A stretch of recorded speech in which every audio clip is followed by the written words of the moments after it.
কনকনে ঠান্ডা রাতে মুখার্জি পাড়া ক্লাব ঘরে ক্যারাম খেলতে এসছেন দ্বারকানাথ বাবু। কিন্তু থেকে থেকে আজই কারেন্ট চলে গিয়ে সমস্ত পরিকল্পনা বানচাল করল। ক্লাবের ছেলেদের অনুরোধে তিনি তার অতীত জীবনে ঘটে যাওয়া এক ভয়ঙ্কর ট্রেন যাত্রার অভিজ্ঞতা বলতে চলেছেন। মিরেপোতা স্টেশনে কি ঘটেছিল আজ থেকে 25 বছর আগে, মরণের একেবারে কাছ থেকে কিভাবে বেঁচে ফিরেছিলেন দ্বারকানাথ বাবু, সেই ঘটনার কথাই আজ তিনি ভাগ করে নিতে চলেছেন সকলের সাথে। নমস্কার শ্রোতা বন্ধুরা, আপনারা শুনতে চলেছেন লেখক সুরজিৎ ঘোষের কলমে গ্রাম বাংলার হাড়হিম করা ভয়ের গল্প, মিরেপোতা স্টেশনের সেই ভৌতিক রাত। তাহলে আর দেরি না করে খুব শীঘ্রই শুরু করতে চলেছি আমাদের আজকের বিশেষ নিবেদন, মিরেপোতা স্টেশনের সেই ভৌতিক রাত।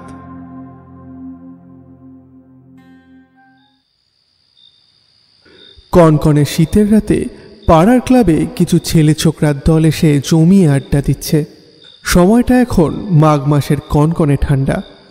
দেয়াল ঘড়ির কাঁটা জানান দিচ্ছে সন্ধে এখন প্রায় 7টার কাছাকাছি। কিন্তু তা বললে কি হবে, সন্ধ্যা 7টাতেই প্রায় মাঝরাত সমান হয়ে উঠেছে। চারিদিকে একেবারে নিস্তব্ধ, থমথমে নিশুতি রাত বলতে যা বোঝায় আর কি। আশেপাশের সমগ্র তল্লাট জুড়ে নেমে এসেছে কুয়াশার আবরণ। একটা পাতলা ফিনফিনে সুতির কাপড়ের মতো কুয়াশার ওড়না বিছিয়ে পড়েছে সর্বত্র জুড়ে। মুখার্জি পাড়া ক্লাব ঘরে অনেকজন মিলে বেশ জমিয়ে গল্পগুজব করছিল। ঠিক এমন সময় ক্লাবের ভেতরে প্রবেশ করলেন বৃদ্ধ দ্বারকানাথ বাবু। তিনি নিত্যদিন নিয়মিতভাবে ক্লাবে না এলেও মাঝে মধ্যেই আসেন ক্যারাম খেলতে। ভদ্রলোক দারুণ পারদর্শী ক্যারাম বোর্ড খেলায়। দ্বারকানাথ বাবুর বয়স প্রায় 60-এর কাছাকাছি। ভদ্রলোকের মাথা ভরা কাঁচা পাকা চুল, চোখে গোল ফ্রেমের চশমা, গায়ের রং বেশ ফর্সা। পরনে আছে ঢোলাঢালা প্যান্ট আর উলের সোয়েটার, গলায় জড়ানো রয়েছে মাফলার। গোল কাচের চশমার ফাঁক থেকে উকি মারছে দুটি উজ্জ্বল দীপ্তিময় চোখ। দ্বারকানাথ বাবু ভারী বিচক্ষণ এবং শিক্ষিত মানুষ। শোনা যায় অতীতে তিনি নাকি একাধিকবার বিভিন্ন উঁচু উঁচু পোস্টে চাকরি করেছেন। বেশ কয়েকদিন পর দ্বারকানাথ বাবু আজ এসে ক্লাব ঘরের মধ্যে প্রবেশ করার সাথে সাথেই ক্লাবে উপস্থিত সকল যুবকের মুখে অকৃত্রিম আনন্দ ঝলমলে হাসি ফুটে উঠল। মুখার্জি পাড়ার তরুণ যুবক শ্রীকান্ত অত্যন্ত আনন্দের সাথে বলল, আরে আসুন আসুন কাকা বাবু, আজ অনেকগুলো দিন পর আপনি আবার আমাদের ক্লাবে এলেন। শ্রীকান্তের কথা শুনে বৃদ্ধ দ্বারকানাথ বাবু খানিকটা হেসে বললেন, তা যা বলেছ হে শ্রীকান্ত, আসলে এখন ঠান্ডাটা এতটাই ঝাঁকিয়ে পড়েছে যে সন্ধ্যের পর ঘরের বাইরে বের হতে একেবারেই ইচ্ছে করে না। কিন্তু আজ কিছুতেই আর ঘরের মধ্যে নিজেকে আটকে রাখতে পারলাম না। মনটা কেমন যেন ক্লাবে আসার জন্য ছটপট করলো। বেশ অনেক দিন তোমাদের সাথে ক্যারাম খেলা হয় না, তাই চলে এলাম।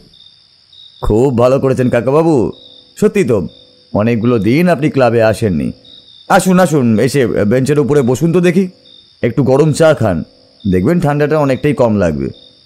চা খাবো, কিন্তু এখানে চা পাবো কোথায়? কাকাবাবু, আপনি তো অনেকদিন ক্লাবে আসেননি, তাই হয়তো খেয়াল করেননি। আমাদের ক্লাবের ঠিক বাইরেই রাস্তার ওপারে একটা ছোট্ট চায়ের দোকান খুলেছে, পাশের পাড়ারই একটা ভাই আর কি।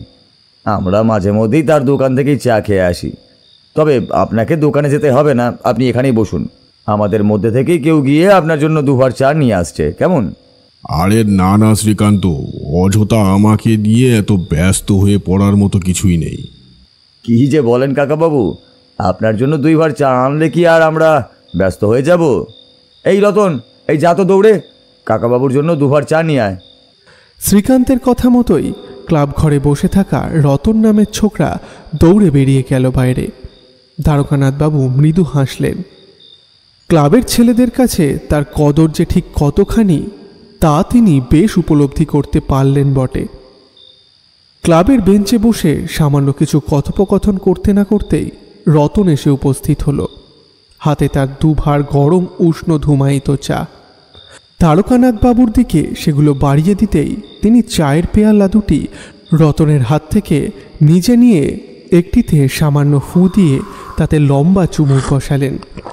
পরম তৃপ্তিতে আপনা হতেই তার দু নয়ন বন্ধ হয়ে এলো। তিনি প্রসন্ন চিত্তে বললেন, বেশ ভালো চা বানিয়েছে। এবার থেকে মাঝে মধ্যে ওই চায়ের দোকানে ভিড় জমাতে হবে দেখছি। তা চলো চলো, চা খেতে খেতে এবার বরং একটু ক্যারাম খেলা যাক, যার জন্য আজ ক্লাবে আসা। হ্যাঁ কাকাবাবু, চলুন। শ্রীকান্ত এবং ক্লাবের অন্যান্য ছেলেপুলের সাথে বৃদ্ধ দ্বারকানাথবাবু ক্যারাম বোর্ডের দিকে এগিয়ে যাচ্ছিলেন।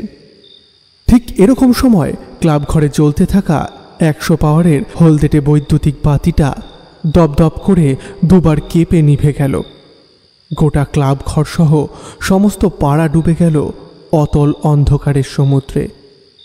শ্রীকান্ত হতাশার সাথে বলল, এই রে যা, এখনই কারেন্টটা চলে যেতে হলো। লোডশেডিংও হওয়ার সময় পেল না। কাকাবাবু আজ এতদিন পরে ক্যারাম বোর্ড খেলতে এলেন, অথচ দেখো কোনোদিনও কারেন্ট যায় না, কিন্তু আজকেই কেমন করে হুট করে কারেন্টটা চলে গেল। তাতে আর কি করা যাবে হে শ্রীকান্ত, ওসব বাদ দাও। কারেন্ট যখন নেই এখন তো আর তাহলে খেলা যাবে না। তুমি বরং একটা মোমবাতির ব্যবস্থা করো দেখি। একটু আলো না হলে যে কোনো কিছুই দেখা যাচ্ছে না। মোমবাতি ক্লাব ঘরেই আছে কাকাবাবু, আপনি একটু দাঁড়ান, আমি মোমবাতি জ্বালানোর ব্যবস্থা করছি। এই কথা বলে শ্রীকান্ত অন্ধকারের বুকে হাতড়ে হাতড়ে ভাঙা টেবিলের তলা থেকে বের করে আনলো দুটো মোটা মোটা লাল মোমবাতি। ফস শব্দে দেশলাইয়ের কাঠি জ্বালিয়ে মোমবাতির সলতের মধ্যে আগুন ধরানো মাত্রই ক্লাব ঘরের মধ্যে সোনালি উজ্জ্বল আলোর ছটা ছড়িয়ে পড়ল।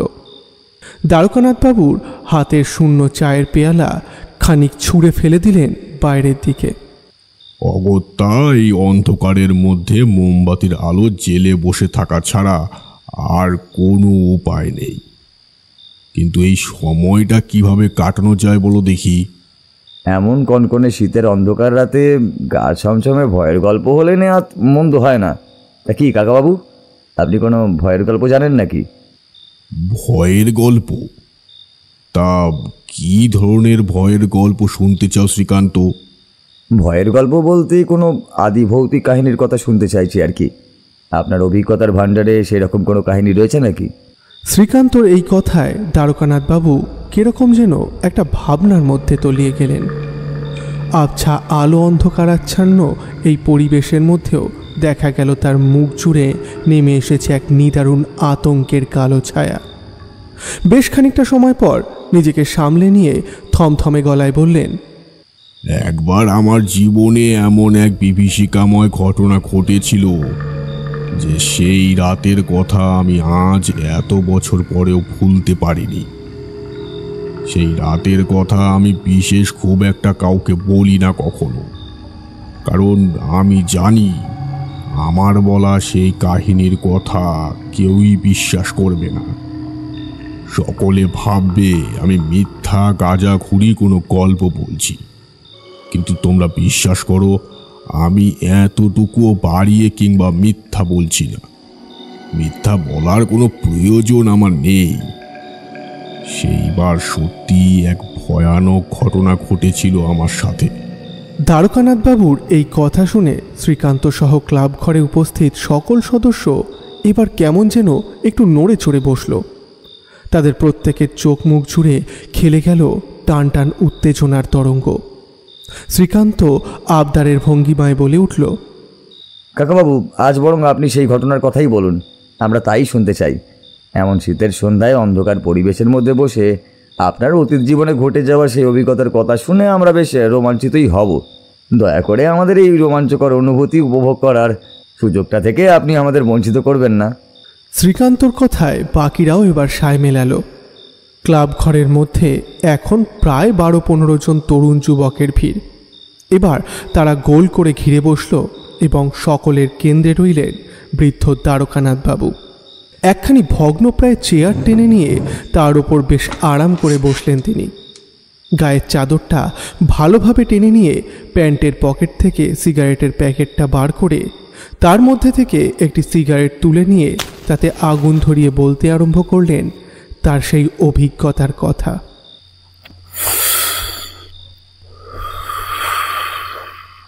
এই ঘটনা আজ থেকে বেশ অনেক বছর আগের, তাও কম করে হলেও 20-25 বছর আগের তো বটেই।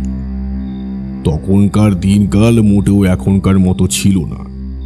চারপাশে এত উন্নতি, এত বিদ্যুতের ব্যবস্থাও ছিল না। বিশেষ করে গ্রামগঞ্জের দিকে এই সমস্ত সুবিধা পাওয়া যেত না বললেই চলে। তোমরা নিশ্চয়ই জানো, আমি আমার অতীত জীবনে বিভিন্ন কাজের সাথে যুক্ত থেকেছি নানান সময়ে। আমি তখন এক বেসরকারি প্রতিষ্ঠানে কর্মরত। সেইবার আমাকে অফিসের কাজে মিরেপোতা নামের এক জায়গায় যেতে হয়েছিল। আর আজকের ঘটনা সেই স্থানকে ঘিরেই। আমাদের শহর থেকে মিরেপোতার দূরত্ব বেশ অনেকটাই, যদিও এখন সেখানকার নাম পরিবর্তন হয়েছে, কিন্তু আজ থেকে বছর 25 আগে পর্যন্ত মিরেপোতা নামেই ওই জায়গাকে সকলে চিনত। বীরভূম জেলার একেবারে শেষ সীমান্তে মিরেপোতা স্টেশন অবস্থিত। অফিস থেকে হঠাৎ করে আমাকে জানানো হলো ওখানে যেতে হবে। বেসরকারি প্রতিষ্ঠানে কাজ করার এই এক ছিল চরম অসুবিধা। অফিসের কর্তাদের মন মর্জি মতন কাজ করতে হতো। তারা যখন যেটা বলতো তখন সেটাই করতে হতো। যখন যেখানে যাবার নোটিশ জানাতো তখন সেখানেই যেতে হতো। বিন্দুমাত্র কোনো আপত্তি করলে চলতো না। তড়ি ঘড়ি আমাকে সিদ্ধান্ত নিতে হলো সেখানে যাবার জন্য। ব্যাগপত্র গুছিয়ে নিয়ে শহরের স্টেশন থেকে রওনা হলাম মিরেপোতা স্টেশনের উদ্দেশ্যে। মধ্যবর্তী যাত্রা পথের সময় ছিল প্রায় 4 ঘন্টার কাছাকাছি। আমি যখন আমাদের স্টেশন থেকে ট্রেনে উঠলাম তখন প্রায় দুপুর 3টের কাছাকাছি। অপরূপ প্রাকৃতিক দৃশ্য উপভোগ করতে করতে আরম্ভ হলো ট্রেনের সফর। চেনা জানা গণ্ডির বাইরে সম্পূর্ণ অচেনা অজানা জায়গায় যাওয়ার মধ্যে একটা আলাদাই আনন্দ কাজ করে। আমার মধ্যেও তখন সেই আনন্দই কাজ করছিল। কিন্তু হায়, তখন কি আর জানতাম যে এই আনন্দই নিরানন্দে পরিণত হতে চলেছে খুব শীঘ্রই। আমার জীবনের এক কালো অভিশপ্তময় অধ্যায় হয়ে থেকে যাবে মিরেপোতা স্টেশন। মাঝপথে ট্রেনের যাত্রী কিছু গোলযোগ দেখা দিল। সেই কারণে ট্রেন থেমে সমস্যার সমাধান করে তবেই আবার চলতে আরম্ভ করল। এই সমস্ত কিছু মিলিয়ে 4 ঘন্টার যাত্রার সময় অত্যাধিক বিলম্ব করে দাঁড়ালো 6 ঘন্টার কাছাকাছি।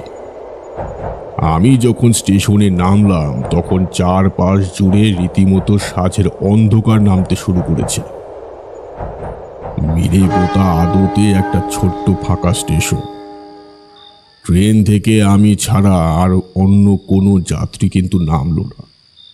স্টেশন চত্বরে দাঁড়িয়ে শেষ বিকেলে লালচে গোধূলি আলোয় যতটুকু দৃষ্টিগোচর হলো তাতে কোথাও কোনো লোকালয়ের অস্তিত্ব দেখতে পেলাম না। কোনো মানুষের বসতি আছে বলেও মনে হলো না। আমার মনে হলো এখানে যেন আমি ছাড়া আর অন্য কোনো জীবিত প্রাণী নেই। ট্রেনটা যেন আমাকে এক সম্পূর্ণ অন্য এক পৃথিবীর মধ্যে নিয়ে এসে ফেলেছে। হতভম্বের মতো স্টেশন চত্বরে বিমূঢ় অবস্থায় দাঁড়িয়ে রইলাম ঠায়। প্রাকৃতিক স্বাভাবিক নিয়মে সন্ধ্যার অন্ধকার গাঢ় থেকে ক্রমশ আরও গাঢ় হতে লাগল। আমার কোম্পানির অফিসার আমায় জানিয়ে দিয়েছিলেন মিরেপোতা স্টেশনে নেমে সেখান থেকে নাকি আমাকে আরও ভেতরের দিকে 3-4 কিলোমিটার যেতে হবে। আমি বুঝতে পারলাম ট্রেন ভীষণ রকমের লেট করার দরুন আজ আর এই অচেনা অজানা জায়গায় পথ চিনে আমার পক্ষে একলা যাওয়া সম্ভব হবে না। তাই আমি সিদ্ধান্ত নিলাম ওই স্টেশন চত্বরের মধ্যেই আমাকে রাত কাটাতে হবে। এই সমস্ত নানান বিষয়ে ভাবনা চিন্তায় অত্যন্ত মুশগুল হয়ে পড়েছিলাম। ঠিক এমন সময় কে যেন পেছন থেকে বলে উঠল, কোনো চিন্তা করবেন না বাবু, আজ রাতে আপনার থাকার জায়গা হয়ে যাবে। আপনাকে সেই বিষয়ে কোনো কিছু আর ভাবতে হবে না। কথাগুলো শুনে আমি রীতিমতো চমকে উঠলাম। চকিতে পিছন ফিরে তাকাতেই দেখলাম একজন আগন্তুক ব্যক্তি একেবারে আমার পেছনে এসে দাঁড়িয়েছে। কিন্তু সেই ভদ্রলোক এতটাই নিঃশব্দে এসে উপস্থিত হয়েছে যে তার পায়ের সামান্যতম আওয়াজটুকু পর্যন্ত আমার কানে এসে পৌঁছায়নি। খুব নিখুঁতভাবে সেই লোকটিকে আমি দেখলাম। লোকটা কেমন যেন অদ্ভুত। তার গোটা শরীর ঢাকা রয়েছে কুচকুচে কালো কম্বলের আচ্ছাদনে। মাথা থেকে মুখ, গা, হাত, পা কোনো কিছুই বিশেষভাবে নজরে পড়ে না। তবে লোকটার গলা ভীষণ রকমের ভারী এবং কর্কশ প্রকৃতির। প্রথমবার শুনলে বুকের রক্ত কেমন যেন ছলকে ওঠে। আমি নিজেকে কিছুটা ধাতস্থ করে বললাম, আপনি কে? আপনি জানলেন কি করে যে আমি আজকের রাতটা এখানে কাটানোর কথা ভাবছি? আমার কথা শুনে সেই অদ্ভুত দর্শন লোকটা কেমন যেন খ্যাক খ্যাক করে হাসল। তারপর আবার সেই আশ্চর্যজনক কর্কশ কণ্ঠে বলে উঠল, আমি এখানকার এক স্থানীয় মানুষ গো বাবু। আপনার চোখ মুখের অস্থিরতা দেখেই বুঝতে পেরেছি আপনি এই জায়গায় একেবারেই নতুন। অপরিচিত অচেনা এক জায়গায় এমন সন্ধ্যার সময় কেই বা এদিক ওদিকে ঘোরাফেরা করতে চায় বলুন দেখি? সকলেই চায় একটা নিরাপদ আশ্রয়, রাত কাটানোর মতো কোনো একটা ঠাঁই। তাই জন্যই তো বললাম আপনার বিশ্রামের ব্যবস্থা আমি করে দিতে পারবো। লোকটার বলা কথাগুলো আমায় কেমন যেন আশ্বস্ত করল। এমন অচেনা অজানা জায়গায় একজন মানুষের দেখা পেয়ে বেশ কিছুটা নিশ্চিন্ত হলাম। গলার আওয়াজ এবার খানিকটা নরম এবং স্বাভাবিক করে বললাম, ধন্যবাদ আমাকে সাহায্য করার জন্য। হ্যাঁ, আপনি ঠিকই ধরেছেন, আমি এখানে একেবারে নতুন। কর্মসূত্রে আজকে এসেছি। এই খানিকক্ষণ আগে ট্রেন থেকে নামলাম, কিন্তু রাতের বেলা কোথায় যে থাকবো তাই ভেবে পাচ্ছিলাম না। সেই নিয়ে বড় বেশি চিন্তা হচ্ছিল। আপনার চিন্তার কোনো কারণ নেই। এই সামনেই একটি বিশ্রাম ঘর রয়েছে, আপনি সেখানেই অনায়াসেই রাত্রিবাস করতে পারেন। আপনার বিশেষ খুব একটা অসুবিধে হবে না। লোকটার বলা প্রতিটি কথা কেমন যেন অদ্ভুত। ভদ্রলোকের গলার আওয়াজ কি সাংঘাতিক রকমের ভারী অথচ কর্কশ। অমন নিরিবিলি নির্জন এক পরিবেশে এরকম মানুষের সাথে পরিচয় হয়ে আমার বেশ ভালোই লাগলো, আবার কিছুটা ভয়ও হলো। কিরকম যেন একটা গা ছমছমে ভাব। ততক্ষণে চারিদিক পুরোপুরি ডুবে গিয়েছে নিকোষ কালো আলকাতরার মতো অন্ধকারে।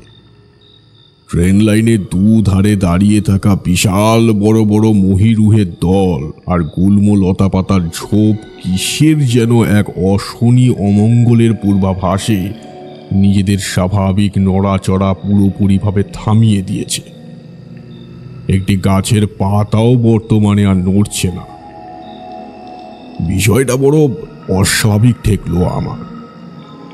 ভদ্রলোকের দিকে তাকিয়ে দেখলাম তিনি গায়ের চাদরখানা বেশ ভালোভাবে জড়িয়ে নিলেন, যেন কিছুতেই নিজের মুখ আমায় দেখাতে চান না।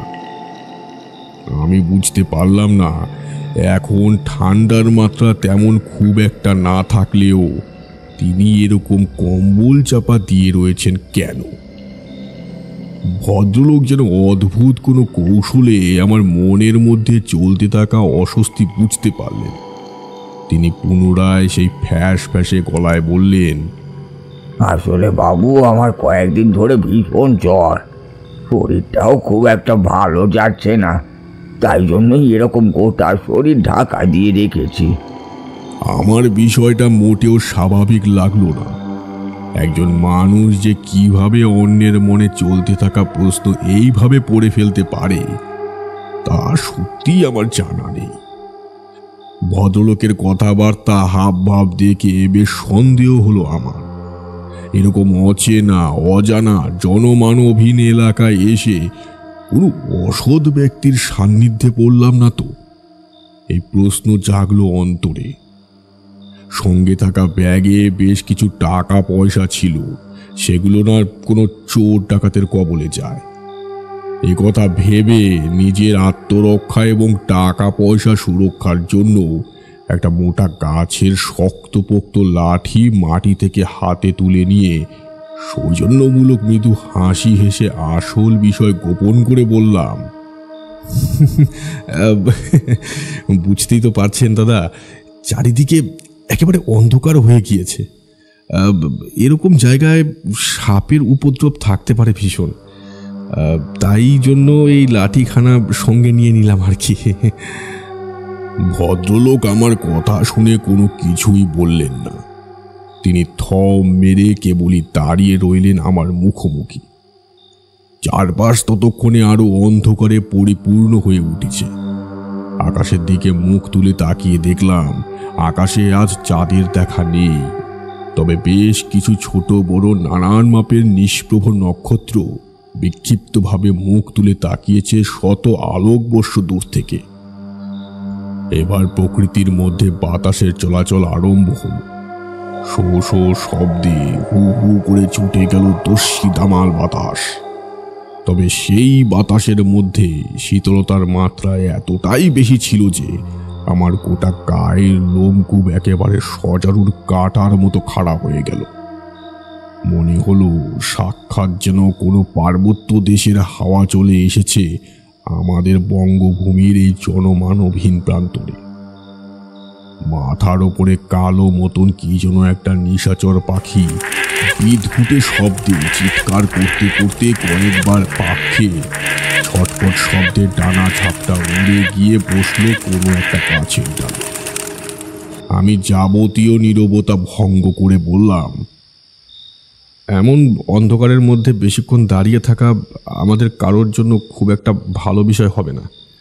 চলুন, আপনি বরং আমাকে সেই বিশ্রাম ঘরটি দেখিয়ে দেবেন। চলুন, আজকের রাতটা আমি ওখানেই কাটিয়ে দেব। কাল সকালে ভোরের আলো ফুটলে কোনো একটা গাড়ি ধরে আমি আমার গন্তব্যস্থলে গিয়ে পৌঁছাবো। হ্যাঁ হ্যাঁ বাবু, সেই ভালো, চলুন চলুন বাবু। সে ভদ্রলোকের সাথে আমি হাঁটতে আরম্ভ করলাম। তিনি আগে আগে হাঁটতে লাগলেন আর আমি তাকে অনুসরণ করে যেতে লাগলাম পেছন পেছন। রেল লাইনের ধারের প্রধান সড়ক ছেড়ে আমরা ঢুকলাম একটা সরু কাঁচা মাটির জঙ্গলের পথে। চারিদিক ক্রমশ ঘন জঙ্গলে আচ্ছাদিত হয়ে উঠল। আমি কখনো কোনো দিন দুঃস্বপ্নেও ভাবতে পারিনি যে এরকম এক জঙ্গলের মধ্যে আমাকে কখনো রাত কাটাতে হবে। ওই যে কথায় বলে না, বিপদ যখন আসে তখন সব দিক থেকে একসাথে আসে, এক্ষেত্রেও ঠিক তাই হলো। একেই তো এমন জঙ্গলে পরিবেশ, তার উপর সেই দিন অমাবস্যার রাত হবার কারণে আকাশে চাঁদের দেখা পাওয়া গেল না। এতটুকু চাঁদনি আলো থেমে এলো না জঙ্গলের বুকে। গোটা জঙ্গল যেন হয়ে উঠল সাক্ষাৎ বিভীষিকা সমতুল্য। আমার নাকে কিরকম যেন একটা বাজে আষ্টে গন্ধ এসে ঠেকল। দুইবার জোরে জোরে শ্বাস টেনে বুঝতে পারলাম গন্ধটা আমার ভীষণ রকমের পরিচিত, কিন্তু গন্ধটা আসলে কিসের তা বোধগম্য হলো না। বেশ কয়েক মুহূর্ত মনোযোগ সহকারে সেই গন্ধ পরীক্ষা করার পর হঠাৎ করে আমার মনে পড়ে গেল এই গন্ধটা আমি কোথায় পেয়েছি এর আগে। আর তা মনে পড়তেই আমার গলা শুকিয়ে এলো, হাতের তালু ঘামতে আরম্ভ করলো। একটানা এতক্ষণ যাবৎ গল্প বলার পর বৃদ্ধ দ্বারকানাথ বাবু এবার একটু থামলেন। মোমবাতির আলোয় তিনি দেখলেন ক্লাব ঘরে উপস্থিত প্রতিটি যুবক রীতিমতো মন্ত্রমুগ্ধের মতো অবাক হয়ে বিস্ময়ের সাথে তার বলা ঘটনার কথা শুনছে। তাদের চোখে মুখে এতটুকু অবিশ্বাসের ছাপ নেই, রয়েছে কেবলমাত্র টান টান উত্তেজনা আর একটা কি হয় ভাব। এমন কনকনে ঠান্ডা শীতের রাতে এই আলো অন্ধকারাচ্ছন্ন পরিবেশে গা ছমছমে ভয়ের গল্প তথা ভূতের গল্প, এ যেন একেবারে সোনায় সোহাগা বিষয়। তারকানাথবাবু চুপ হতেই শ্রীকান্ত প্রশ্ন করল, কাকাবাবু, আপনি বুঝতে পারলেন আসলে ওই গন্ধটা কিসের? ওটা কিসের গন্ধ ছিল যার কারণে আপনার ওই রকম অবস্থা হলো? শ্রীকান্তর প্রশ্নে দ্বারকানাথবাবুর মুখ কেমন যেন ছোট হয়ে গেল। বড় বড় বিস্ফারিত নয়নে তিনি তাকিয়ে এবার ভয়ার্ত কণ্ঠে বললেন, রক্ত। হ্যাঁ, তরতাজা কাঁচা রক্তের গন্ধ। আমার মনে পড়ে গেল মাংসের দোকানের পাশ দিয়ে পেরিয়ে যাওয়ার সময় এরকম কাঁচা রক্তের গন্ধ আমাদের প্রত্যেকের নাকে এসে ঠেকে, কিন্তু কিছুতেই বুঝতে পারলাম না ওরকম জঙ্গলের মধ্যে কাঁচা রক্তের গন্ধ এলো কোথা থেকে। আমার বুকের মধ্যে একটা হিমেল শিরশিরে অনুভূতি খেলে গেল। মনের মধ্যে যে তীব্র কাল বৈশাখীর ঝড় উঠেছিল তার এতটুকু বাইরে বহিঃপ্রকাশ করতে দিলাম না। সেই ভদ্রলোক একসময় থমকে দাঁড়ালেন। আমি সামনের দিকে তাকিয়ে দেখলাম অন্ধকারের বুকে মাথা উঁচু করে কোনো রকমের নড়বড়ে অবস্থায় দাঁড়িয়ে রয়েছে একটি ভগ্ন প্রায় শতাব্দী প্রাচীন অট্টালিকা। দীর্ঘক্ষণ একটানা অন্ধকারে থাকার কারণে আমার চোখ ততক্ষণে বেশ কিছুটা সয়ে এসেছিল। তাতেই আমি পরিষ্কার দেখলাম সেই বাড়িটির বর্তমানে যথেষ্ট শোচনীয় অবস্থা। যত্রতত্র দেওয়ালের আস্তরণ উঠে গিয়ে ভেতরে লাল ইটের কঙ্কাল বেরিয়ে এসেছে। বাড়িটির ছাদের ফাটল থেকে নানান রকমের গাছপালা মাথা উঁচু করে অনিয়ন্ত্রিত হারে বেড়েছে। বাড়িটির সামনে একটি কার্ডবোর্ডের মধ্যে লেখা ছিল, খুব সম্ভবত মিরে পোতা বিশ্রাম ঘর। কিন্তু বর্তমানে নানান প্রাকৃতিক দুর্যোগ, এই যেমন ঝড়, জল, রোদ প্রভৃতির কবলে পড়ে সে লেখা প্রায় উঠে গিয়েছে বলা চলে। সেই ভদ্রলোক কর্কশ কণ্ঠে বলে উঠলেন, বাবু, ওই হলো আপনার বিশ্রাম ঘর। আজকের রাতটা আপনি ওখানেই কাটিয়ে দিতে পারেন। হ্যাঁ হ্যাঁ, আমার কোনো অসুবিধা হবে না, আপনিও চলুন আমার সাথে। না বাবু, আমি এখন আর যাব না, আপনি যান, আমি পরে আপনার সাথে দেখা করতে আসব। আচ্ছা বেশ, ঠিক আছে। আপনাকে অসংখ্য ধন্যবাদ এভাবে আমার সাহায্য করার।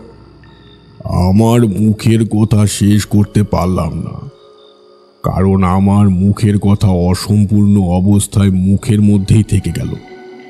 চোখের পলক পড়ার সাথে সাথেই আমি দেখলাম সামনে দাঁড়িয়ে থাকা কম্বল মুড়ি দেওয়া সেই লোকটি আর সেখানে নেই।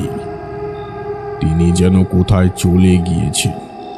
না, চলে গিয়েছেন নয়, বলা ভালো কর্পূরের মতন উধাও হয়ে গিয়েছেন।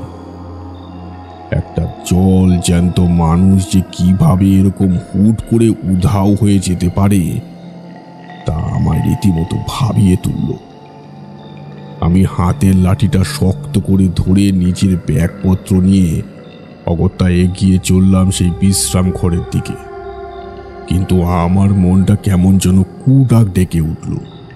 বারবার মনে হলো আজকের রাতটা আমার জন্য একেবারে শুভ কিংবা ভালো হবে না। মারাত্মক রকমের অশুভ অশনি কোনো কিছু ঘটতে চলেছে আজকের এই রাতে। কি বলছেন কাকাবাবু? চোখের সামনে থেকে ওইভাবে আস্ত একটা মানুষ কখনো উধাও হয়ে যেতে পারে নাকি? হ্যাঁ শ্রীকান্ত, তাহলে আর বলছি কি, সত্যি একেবারে কর্পূরের মতো উধাও হয়ে গেল সেই ভদ্রলোক। আমার যুক্তিযুক্ত মন কিছুতেই মেনে নিতে পারল না যে তিনি পায়ে হেঁটে জঙ্গলের মধ্যে কোথাও চলে গিয়েছেন। আমার মন বলল সত্যিই যেন তিনি কর্পূরের মতো গায়েব হয়ে গিয়েছেন, আর সেই কারণেই তার পায়ের সামান্যতম আওয়াজটুকু পর্যন্ত আমি পাইনি। চোখের পলক পড়ার সাথে সাথেই তিনি অদৃশ্য হয়ে গিয়েছেন। সে ভগ্নপ্রায় শতাব্দী প্রাচীন বিশ্রাম ঘরটির দিকে আমি এগিয়ে গেলাম। বাড়িটির জরাজীর্ণ অবস্থা দেখেই বোঝা গেল তার অবস্থা বড়ই বেহাল। তখনকার দিনে এখনকার মতো হাতে হাতে মোবাইল ফোন ছিল না, তাই আমার কাছেও মোবাইল কিংবা অন্য কোনো কিছু ছিল না যার দ্বারা আমি একটু আলো জ্বালানোর ব্যবস্থা করতে পারি। ঘুটঘুটে অতল অন্ধকারে হাতড়ানো ছাড়া আমার কাছে আর অন্য কিছুই করার ছিল না। হাতড়ে হাতড়ে বিশ্রাম ঘরটির ভাঙ্গা দরজা হয়ে কক্ষের ভেতরে প্রবেশ করলাম। সেই বিশ্রাম ঘরের মধ্যে প্রবেশ করতেই আমার নাকে একটা কটু বিশ্রী গন্ধ এসে ঠেকল। মাথার ওপর দিয়ে কিচকিচ শব্দ করে বেশ কতগুলো চামচিকি উড়ে গেল। দীর্ঘদিন ধরে ওই বাড়ির মধ্যে চামচিকি সহ আরও অন্যান্য কীট পতঙ্গ থাকার কারণেই এরকম গুমোট ভ্যাপসা গন্ধের সৃষ্টি হয়েছে। কিন্তু এই সমস্ত গন্ধের মধ্যেও যেটা আমার নাকে এসে একটু অস্বস্তি সৃষ্টি করল তা হলো কাঁচা রক্তের গন্ধ। হ্যাঁ, বিশ্রাম ঘরের মধ্যেও ছড়িয়ে রয়েছে খুব সূক্ষ্ম হালকা এক রক্তের গন্ধ। হঠাৎ করে আমার মাথায় এলো বাড়ি থেকে বেরোনোর সময় একটা মোমবাতি আর দেশলাই কাঠির বাক্স ব্যাগের মধ্যে ভরে নিয়েছিলাম। হাতে চাঁদ পাওয়ার মতো আনন্দ হলো। এমন সময়ে আসল কাজের জিনিসটার কথা মাথায় এসেছে দেখে অত্যন্ত খুশি হলাম। ব্যাগের চেইন খুলে মোমবাতি আর দেশলাই বাক্স বের করে মোমবাতিতে আগুন ধরাতেই যা হলো তার জন্য আমি একেবারে প্রস্তুত ছিলাম না। বিশ্রাম ঘরে প্রবেশ করে মোমবাতিতে আগুন ধরাতেই কি এমন ঘটনা ঘটলো কাকাবাবু, যার জন্য আপনি একেবারেই প্রস্তুত ছিলেন না? মোমবাতিতে আগুন ধরানো মাত্রই বিশ্রাম ঘরের ভেতর থেকে কে যেন ভারী বিরক্তির সাথে বলল, আবার আলো জ্বালানোর কি প্রয়োজন ছিল মশাই? অন্ধকারই তো বেশ ভালো। আমি প্রায় চমকে লাফিয়ে উঠলাম। বিশ্রাম ঘরের ভেতর থেকে যে আগে থেকে কেউ উপস্থিত ছিল সে বিষয়ে আমি এতটুকু বুঝতে পারিনি। মোমবাতির আলোয় বিশ্রাম ঘরের বেশ কিছুটা অংশ কিঞ্চিত আলোকিত হয়ে উঠেছিল। তাতেই আমি দেখলাম অন্ধকারাচ্ছন্ন একটা কোণের মধ্যে গুটিসুটি মেরে বসে রয়েছে কোনো একজন মানুষ। আমার দেখা আগের মানুষটির মতো এই ব্যক্তিও আপাদ মস্তক কালো কম্বল মুড়ি চাপা দিয়ে বসে আছে। এই মানুষটিরও গলা মাত্রাতিরিক্ত কর্কশ এবং ভারী। কোনো পুরুষ মানুষের গলা যে এইরকম কর্কশ অথচ ফ্যাস ফ্যাসে হতে পারে তা আমার মোটে জানা ছিল না। ভদ্রলোকের দেখলাম আলোতে চরম আপত্তি রয়েছে। বিশ্রাম ঘরের মধ্যে প্রবেশ করে আলো জ্বালানো মাত্রই সে কেমন যেন নিজেকে কুটিয়ে নিল। তারপর আবার বলল, কি হলো কি? আলো জ্বালিয়ে অমন হা করে দাঁড়িয়ে রইলে কেন? আমি নিজেকে কিছুটা ধাতস্থ করে খানিকটা উঁচু গলাতেই বললাম, আলো জ্বালিয়েছি তাতে অসুবিধাটা কোথায়? এমন ঘোর অন্ধকারের মধ্যে আলো ছাড়া কি থাকা যায় নাকি? তাছাড়া আপনি কে? হ্যাঁ, আপনি এখানে এইভাবে অন্ধকারের মধ্যে বসে রয়েছেন কেন? আপনার শরীরে কি ভয় ডর বলে কিছু নেই নাকি? জানেন, এই জঙ্গলের মধ্যে এরকম জায়গায় অন্ধকারে বসে থাকা একেবারেই উচিত নয়। কত রকমের বিষাক্ত কীটপতঙ্গ সাপের উপদ্রব থাকতে পারে জানেন? আমার কথা শুনে সেই ভদ্রলোক কেমন যেন অস্বাভাবিক হাসি হাসল। অস্বাভাবিক হাসি বলছি তার কারণ আমি পরিষ্কার বুঝতে পারছিলাম তার হাসির মধ্যে মিশে রয়েছে নিদারুণ ব্যঙ্গ এবং তাচ্ছিল্যের ভাব। হাসি থামিয়ে তিনি বললেন, ভয়? আমার কোনো ভয় ডর নাই, বরং সকলে আমাকেই ভয় পায়, বা বলা ভালো আমাদেরকেই ভয় পায়। লোকটার কথার মাথা মুন্ডু আমি কিছুই বুঝতে পারলাম না। হঠাৎ করে তিনি কেন এরকম কথা বললেন? তাকে ভয় পাওয়ার মতো কি বা রয়েছে? এই সকল প্রশ্ন চলল আমার মস্তিষ্ক জুড়ে। কিন্তু অযথা এই সকল প্রশ্ন করে আমি মোটেও আর কথা বাড়াতে চাইলাম না। লোকটাকে একেবারেই সুবিধা ঠেকল না আমার। তার কথাবার্তার মধ্যে যথেষ্ট অসঙ্গতি রয়েছে। আমার একবার মনে হলো হয়তো এ কোনো বদ্ধ পাগল, তা না হলে এরকম ধারা কথা বলতো না কখনোই। আমি পরিষ্কার জানিয়ে দিলাম, আগে কিছু মনে করবেন না, আমি আলোটা নেভাবো না। এমন অন্ধকার পরিবেশে আলো ছাড়া কি থাকা যায় নাকি? সেই লোকটা এবার খানিক রাজি হয়ে বলল, বেশ বেশ, ঠিক আছে, তবে মোমবাতির আলো আমার থেকে তফাতে ওখানেই রাখুন। মোমবাতির আলো তার থেকে বেশ খানিকটা তফাতে নামিয়ে রেখে আমি আমার সঙ্গে থাকা সমস্ত ব্যাগপত্র মেঝের মধ্যে রাখলাম। সারাদিনের ট্রেন যাত্রার কারণে বেশ ক্লান্তি লাগলো আমার। ব্যাগের মধ্যে থেকে কিছু শুকনো খাবার আর জলের বোতল বের করে মেঝেতে বসে খেতে আরম্ভ করলাম। ভদ্রতার খাতিরে সেই ভদ্রলোকটিকে খাবারের কথা বলতাম, কিন্তু যখন দেখলাম সেই ব্যক্তি আমার থেকে মুখ ঘুরিয়ে সম্পূর্ণ বিপরীত দিকে বসে আছে, তখন আর ইচ্ছা করল না তাকে খাবারের প্রস্তাব দিতে।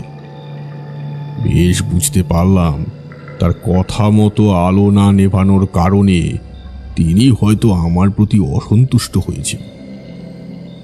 খাওয়া শেষ হবার পর আমি গা এলিয়ে দিলাম ব্যাগের মধ্যে, পিঠে হেলান দিয়ে খানিকটা আধশোয়া অবস্থায় শুলাম।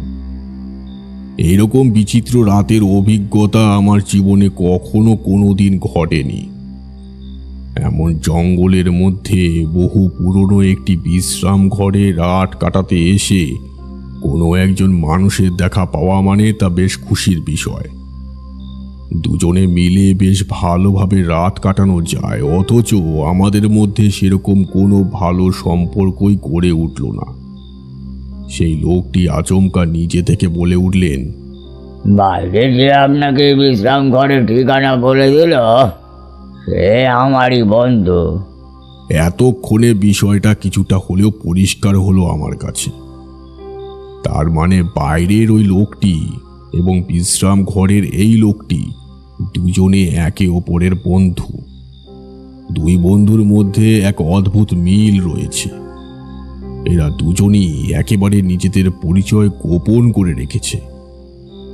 দাগী অপরাধীর মতো নিজেদের মুখ সবসময় ঢেকে রেখেছে কালো আচ্ছাদনের আড়ালে।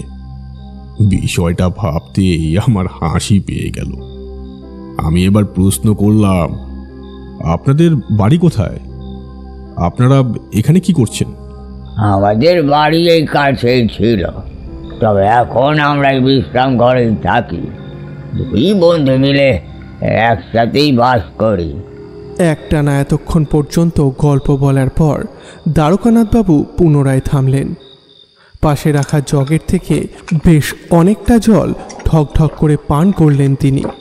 তারপর চোয়াল বেয়ে গড়িয়ে আসা সরু জলের ধারা হাতের তালু দ্বারা মুছে শ্রীকান্তর দিকে তাকিয়ে বললেন, শ্রীকান্ত, একটু চা আনানোর ব্যবস্থা করো। যত রাত বাড়ছে ততই বুঝি ঠান্ডা আরো বেশি বেশি করে জাঁকিয়ে পড়ছে। গরম চা না হলে আড্ডার আসর একেবারে জমবে না, বুঝলে? হ্যাঁ কাকাবাবু, আপনি একেবারেই সঠিক বলেছেন। এই সময় একটু চায়ের বিরতি হলে নেহাত মন্দ হবে না। আপনি বসুন, আমি এক্ষুনি চা আনানোর ব্যবস্থা করছি। এবার কিন্তু আমি চায়ের টাকা দেব। কজন ক্লাবে আছে দেখো, যা টাকা লাগে তা আমি দিচ্ছি, তুমি আনাও। না না কাকাবাবু, তার কোনো প্রয়োজন। আহা, বড়দের মুখে মুখে কথা বলতে নেই, বুঝলে? দ্বারকানাথবাবুর এই কথার পরে শ্রীকান্ত আর চায়ের দাম দিতে বিন্দুমাত্র আপত্তি করতে পারল না। সে ক্লাবের একটি ছেলেকে পাঠিয়ে দিল পাশের দোকান থেকে চা আনতে। মিনিট 10 মধ্যেই গরম চা আর তার সাথে একটা করে বিস্কুট এসে হাজির হলো। গোটা মুখার্জি পাড়া জুড়ে এখন এতটাই নীরবতা নেমে এসেছে যে ইংরাজি ভাষায় যাকে বলে পিন ড্রপ সাইলেন্স, অর্থাৎ কোথাও যদি একটা সামান্য সূচও পড়ে তাহলে সেই আওয়াজ বোধহয় একেবারে ঝনঝন করে উঠবে। চায়ের সাথে সঙ্গ দেওয়ার জন্য দ্বারকানাথবাবু সিগারেটের প্যাকেট থেকে একটি সিগারেট তুলে নিয়ে তাতে আগুন ধরালেন। লম্বা লম্বা টান দিয়ে নাক ও মুখের মাধ্যমে গল গল করে ধোঁয়া ছাড়লেন। চা পানের পর আবার ফের নতুন উদ্যমে শুরু হলো গল্পের আসর। তারকানাথবাবু বলতে শুরু করলেন সেই ভয়াল ভয়ঙ্কর বিভীষিকাময় রাতের অভিজ্ঞতা। সারা দিনের অনেক ধকল এবং ক্লান্তির কারণে কখন যেন চোখে চোখে একটু ঘুম নেমে এসেছিল।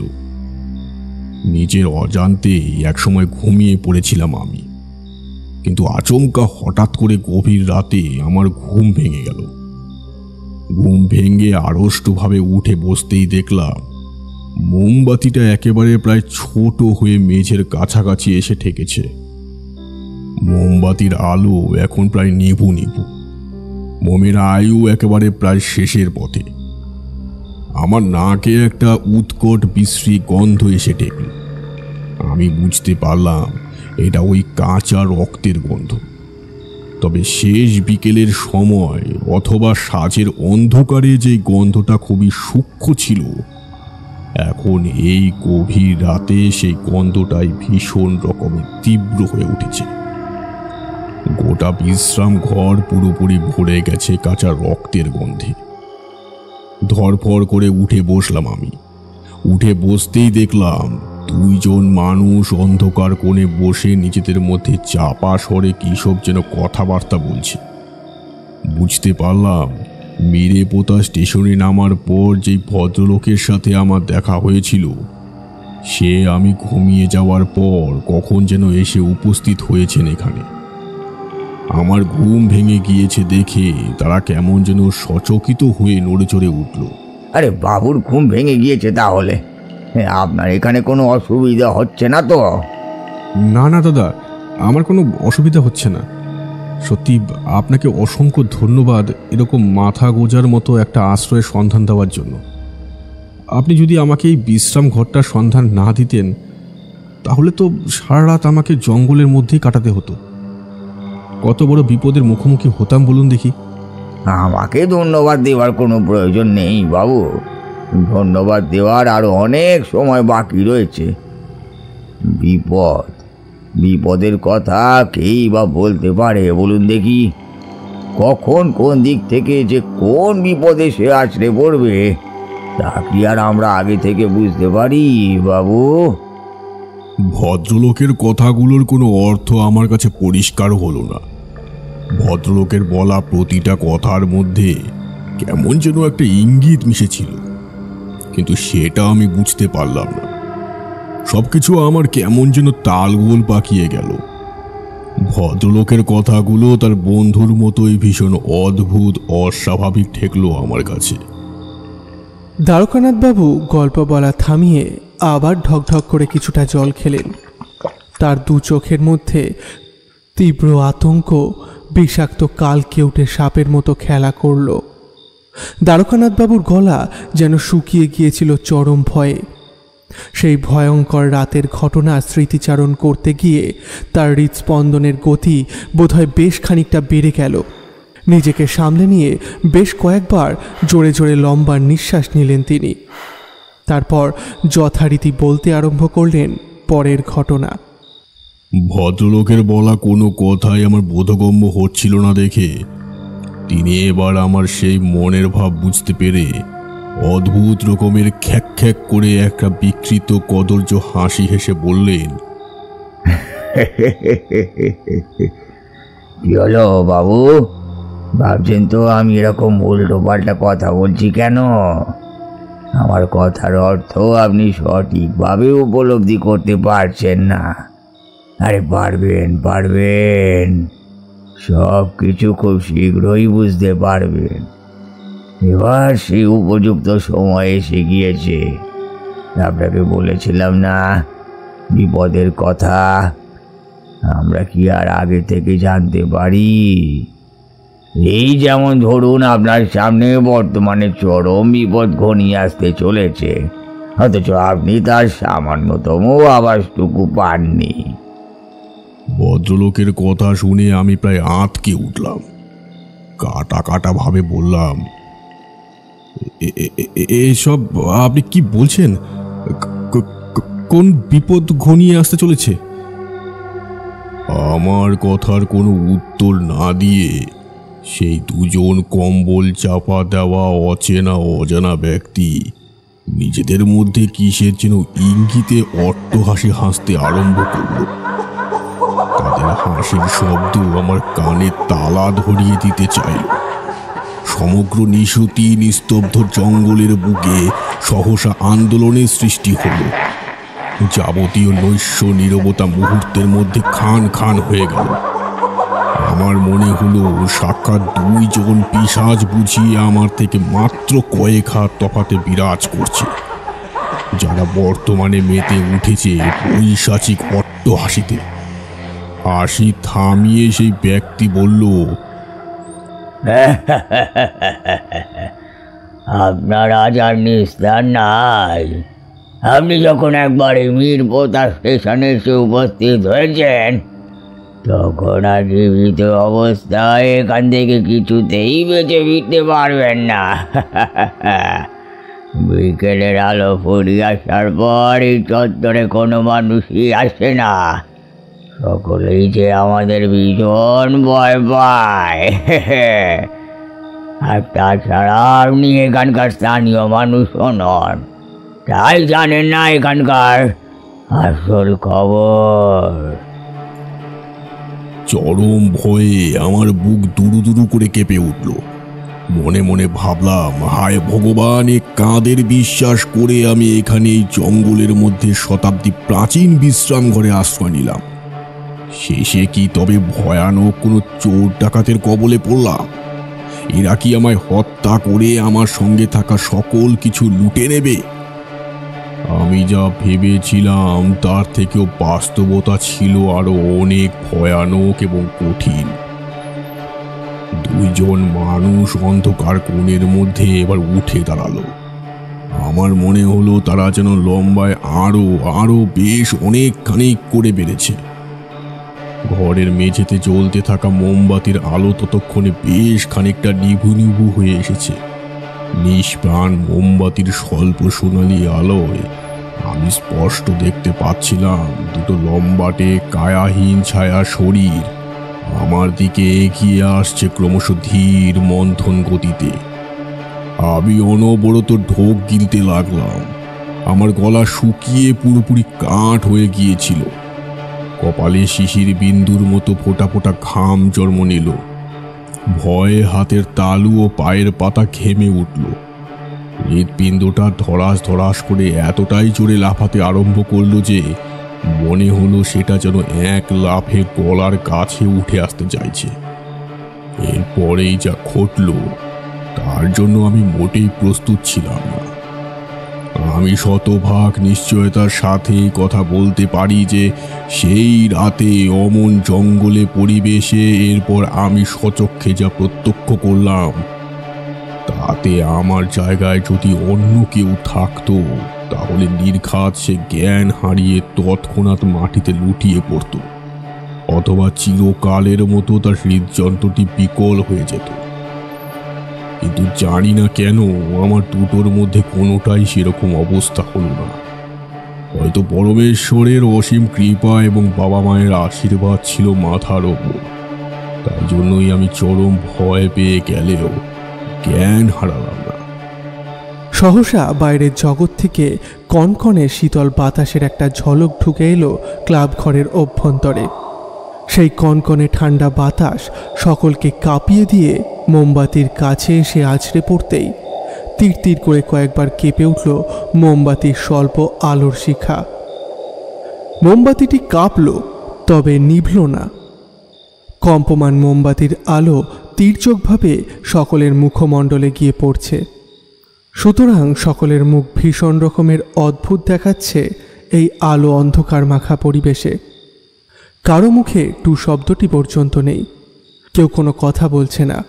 সকলে উদ্গ্রীব হয়ে বসে রয়েছে কেবলই গল্পের পরবর্তী অংশ শোনার জন্য।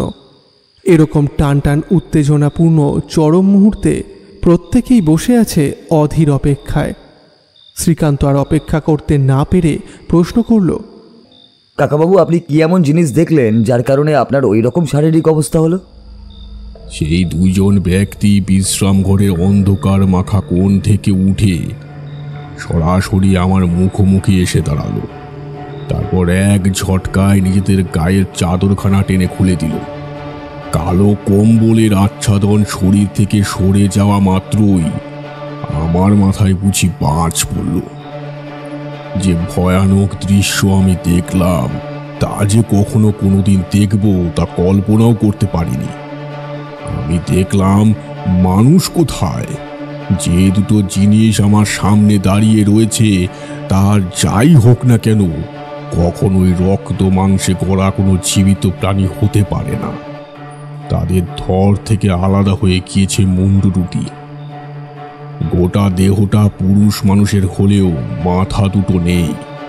গলার একেবারে কাছ থেকে কেউ যেন নিখুঁতভাবে কেটে নিয়েছে মাথা দুটো। গলার কাটা অংশ থেকে ভিনকি দিয়ে বেরিয়ে আসছে রক্তের ধারা। কাঁচা রক্তে ভিজে গিয়েছে তাদের পরনের জামা কাপড়। আমার মাথায় এতক্ষণে খেলে গেল মাঝে মধ্যেই যে কাঁচা রক্তের গন্ধটা আমি পাচ্ছিলাম তার উৎসের আসল কারণ। ভয়ে বুক ততক্ষণে পুরোপুরি শুকিয়ে গিয়েছে। বুকের মধ্যে এক তীব্র ঘূর্ণিঝড় সহসা সমস্ত কিছু লণ্ডভণ্ড করে দিচ্ছে। এতদিন যাবৎ আমি এই সমস্ত ভূত প্রেত অশরীরী অতৃপ্ত আত্মার বিষয়ে সামান্যতম কিছু বিশ্বাস করিনি, অথচ আজ আমার কাছে দিনের আলোর মতন ধ্রুব সত্য বলে সেগুলোকেই বিশ্বাস করতে বাধ্য হতে হচ্ছিল। আমার সামনে দণ্ডায়মান দুটি বিশাল আকারের স্কন্ধ কাটা তখনও নিজেদের মধ্যে গল গল করে মহা আনন্দে অট্টহাসি হাসতে আরম্ভ করেছে। আর নিজেকে কিছুতেই সামনে রাখতে পারলাম না। আমার প্রায় জ্ঞান হারানোর মতো অবস্থা। ঠিক এমন সময় আমার কানে ভেসে এলো ট্রেনের হুইসেল। বাইরে প্রবল শব্দ করে কোনো একটা ট্রেন এসে থামলো, আর তৎক্ষণাৎ আমি সিদ্ধান্ত নিলাম আমাকে এখান থেকে পালাতে হবে। হ্যাঁ, এই স্থান ছেড়ে আমাকে এক্ষুনি এই মুহূর্তে পালাতে হবে। যেভাবেই হোক না কেন, তা না হলে আমার মৃত্যু অবধারিত। আচমকা মোমবাতিটা নিভে গেল। অন্ধকারের মধ্যে আর কোনো দিকে না তাকিয়ে সমস্ত জিনিসপত্র ফেলে রেখে আমি প্রাণ বাঁচানোর উদ্দেশ্যে পড়ি কি মরি দৌড় লাগালাম। পেছন থেকে শুনতে পেলাম দুইজন অশরীরীর অতৃপ্ত অট্টহাসি। তারা যেন মহা আনন্দে হাসতে লেগেছে। অমাবস্যার রাতের অন্ধকারে দিকভ্রান্ত অবস্থায় ছুটতে ছুটতে কতবার যে হোঁচট খেয়ে পড়ে গিয়েছিলাম তার হিসেব নেই, কিন্তু আবার উঠে সঙ্গে সঙ্গে ছুটতে লেগেছি। মাঝে মধ্যে এক আধবার পেছন ফিরে তাকিয়ে দেখে নিয়েছি ওরা পিছু পিছু আসছে কিনা, কিন্তু ঘোর কালো আধারে কোনো কিছুই আমার দৃষ্টিগোচর হয়নি। এক সময় ছুটতে ছুটতে বেরিয়ে এলাম জঙ্গলের বাইরে। দেখতে পেলাম ট্রেনের উজ্জ্বল আলোক রশ্মি। ট্রেনের সামনে জ্বলতে থাকা ভীষণ উজ্জ্বল সে আলো আমার চোখে পড়ে চোখ একেবারে ধাঁধিয়ে গেল। আমি চোখের সামনে দেখতে পেলাম একটা চলন্ত ট্রেন ছুটে আসছে মিরেপোতা স্টেশনের উদ্দেশ্যে, কিন্তু তা সত্ত্বেও আমি নিজেকে থামাতে পারলাম না। ঊর্ধ্বশ্বাসে দৌড়ে গেলাম সেই চলন্ত ট্রেনটার দিকে। আমার চোখের দৃষ্টি কেমন যেন অস্পষ্ট আবছা হয়ে এলো। টাল সামলাতে না পেরে ট্রেন লাইনের ওপর একেবারে চলন্ত ট্রেনের সামনে পড়েই যাচ্ছিলাম। ঠিক এমন সময় মনে হলো ট্রেনের কামরায় ভীষণ রকমের মানুষজনের চিৎকার চেঁচামেচি উঠল, আর কারা যেন দরজা দিয়ে হাত বাড়িয়ে কোনো রকমে আমায় ধরে নিল। আমি জ্ঞান হারালাম। একসাথে এত কিছু সেই রাতে ঘটেছিল যে আর আমার পক্ষে সহ্য করা সম্ভব হলো না। কি বলছেন কাকাবাবু, এই যে সাংঘাতিক অভিজ্ঞতা! গো শ্রীকান্ত, সাংঘাতিক বলে সাংঘাতিক। গল্পের বই কিংবা সিনেমার পর্দায় ভৌতিক দৃশ্য ঠিক যতখানি রোমাঞ্চকর বলে মনে হয়, বাস্তবে এরূপ ঘটনা যাদের সাথে ঘটে একমাত্র তারাই বলতে পারে তা কতখানি ভীতিপ্রত হাড় হিমকারী। বেশ অনেকটা সময় পর ঠান্ডা জলের ছিটে চোখে মুখে পড়তেই ধীরে ধীরে জ্ঞান ফিরে এলো আমার। দেখলাম একটা চলন্ত কামরার মধ্যে আমি শুয়ে রয়েছি, আর আমাকে ঘিরে অনেক অনেক অপরিচিত মানুষ তাকিয়ে রয়েছে আমার মুখের পানে। আমি উঠে বসতেই তারা আসলে কি ঘটেছে তা বুঝতে পেরে আমাকে যা বলেছিল তা শুনে গোটা বিষয়টা আমার কাছে খোলসা হলো। সেই ট্রেনের যাত্রীরা বলেছিল বীরেপোতা স্টেশনটি নাকি অভিশপ্ত। সন্ধ্যার অন্ধকার নামার পর ওই স্টেশন চত্বরে কোনো মানুষ ট্রেন থেকে নামে না, কিংবা কোনো লোকাল মানুষও ট্রেনে ওঠে না। বেশ কয়েক বছর আগে নাকি দুই স্থানীয় পুরুষ মানুষ তারা একসাথে ব্যবসার কাজে কোনো এক জায়গায় যাচ্ছিল, কিন্তু রাতের বেলায় ট্রেন আসতে লেট হচ্ছে দেখে সঙ্গে থাকা মদের বোতল বের করে মদ্যপান করতে ব্যস্ত হয়ে পড়ে। তারপর আর কি, যা হবার তাই ঘটে। অনিয়ন্ত্রিত মদ্যপানের কারণে বেসামাল অবস্থায় ট্রেনে উল্টে গিয়ে একজন মানুষ ট্রেনের তলায় পড়ে যায় এবং তাকে বাঁচাতে গিয়ে তার বন্ধুটিও প্রাণ হারায় বেঘোরে। এরপর থেকেই নাকি বীরেপোতা স্টেশনে ওই দুজনের অতৃপ্ত গলা কাটা প্রেতাত্মার আগমন ঘটে।